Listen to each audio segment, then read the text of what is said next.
នោះគឺគណៈមេប្រយោគគណៈកម្មការ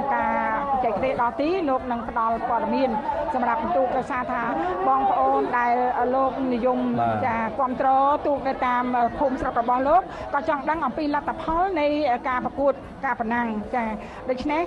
យើងខ្ញុំបានជម្រាបជូនហើយសម្រាប់គូទី122នេះដែលមានការអមប្រណាំងរវាងជំទាវស្រីម៉ៅហៅសុតសែនជ័យចាមកពីខាងខណ្ឌកោរាជធានីភ្នំពេញជាមួយនឹងសង្ហាមានជ័យ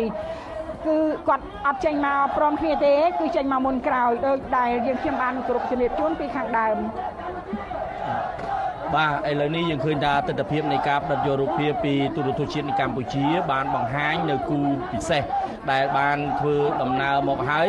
កាលបែជើងទី1បាទយើងឃើញហើយការអមប្រណាំងរវាងនរិនរាំងសីវិជ័យចិត្តបុត្រជាមួយនឹងបាទដួងសូរិយាបុប្ផាបាទសែនបារមីក្តីដូងបារមីក្តីដូងបាទគឺឥឡូវកំពុងតែឆ្លងនៅកំពាន់ទី1ហើយចាបងប្អូនមើលតាមកញ្ចក់ទូរទស្សន៍ជាតិកម្ពុជាឃើញថាទូកទាំងពីរនេះគឺចាក់យកមកស្វាហាប់ដូចគ្នារីឯយើងខ្ញុំមើលផ្ទាល់នៅខាងក្រៅនេះគឺយើងមើលទៅហាក់ដូចជាទូកទាំងពីរនេះមកតែមួយបាទមកកណាត់នោះពណ៌ផ្សេងអញ្ចឹងបានន័យថាបងប្អូនដែលតាមដានតាមកញ្ចក់ទូរទស្សន៍ជាតិកម្ពុជាគឺមកពីដាច់បងប្អូនដាច់ចាក់យោងព្រឹបប្រាវមើលទៅគួរឲ្យស្កាយសរសើរមែនទែនចាជាមួយនឹងបងប្អូនកីឡាករចំណុះទូករបស់យើងទូកគូពិសេសគឺពិសេសទាំងលបឿនពិសេសទាំងឯកសណ្ឋានសុខភាព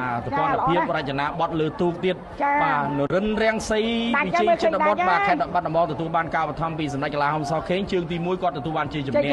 បាទដូចជានាំមុខទៀតហើយបាទទៅលើដួងសូរិយាបុប្ផាស្ទឹងសែនបារមីក្តីដូងដែលទទួលបានការបឋមពីអេដាមវង្សសេវិសុទ្ធបាទលើដាច់ហើយអេដាមបាទលើឃើញថានរិនរាំងសីវិជ័យចិត្តបុត្រល្អទាំងឈ្មោះល្អទាំងរូបល្អទាំងល្បឿនល្អទាំងអស់បាទទូកនេះល្បីល្បាញណាស់គេដាក់ឈ្មោះថាបងធំនៅស្ទឹងសង្កែណាឥឡូវនេះថ្មីបាទហើយក្តីដូងនេះគឺពេញ Facebook បាទក្តីដូងនេះក៏គេ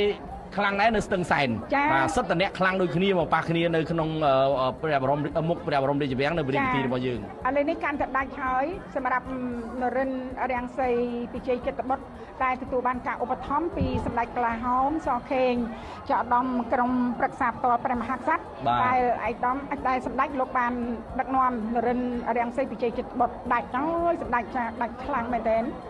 ដួងសូរិយាបុប្ផាស្ទឹងសែនបារមីក្តីដូងរបស់ឯកឧត្តមវង្សសេវិសុទ្ធនេះក៏មិនធម្មតាដែរទូកនេះក៏ល្បីល្បាញតែឥឡូវមកប៉ះជាមួយនរិនរាំងសីវិជ័យចិត្តបុត្រគឺហាក់ដូចជាធ្លាក់ដៃបាទចាញ់បងចា